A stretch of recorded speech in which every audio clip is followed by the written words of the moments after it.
Excited ka na sa retirement mo, pero alam mo na hindi po pa kaya sa ngayon. Well, merong concept na gusto kong i-share sa iyo. It's called micro-retirement. Ano ba to?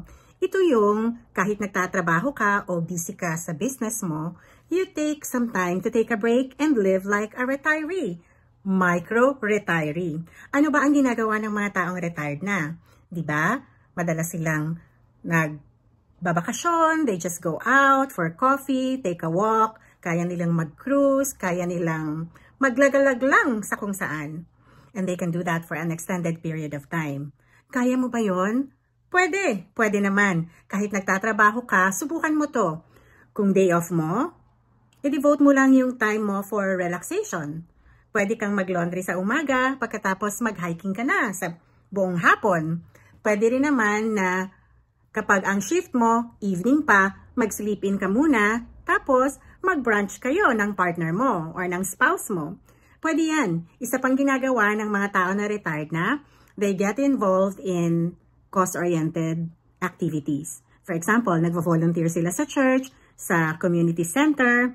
Dito sa North America, maraming Pilipino ang nai-involve sa pagtulong sa mga kapwa immigrants or OFWs.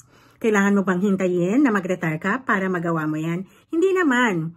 Even in little pockets of your time, in between your days off, o kaya kung ang mga bata ay nasa eskwelahan pa, pwede kang mag-develop ng ibang hobbies. Halimbawa, gusto mong umattend ng art class or ng painting class, marami ng courses ngayon na mapapanood mo lang online at matututo ka by doing that.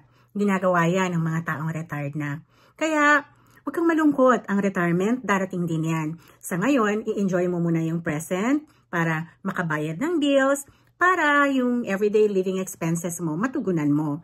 But don't forget to take that break. Importante yan for self-care. At ang isa pang ginagawa ng mga taong retired na, kung minsan dahil fixed na lang yung income nila, nagbi-business sila.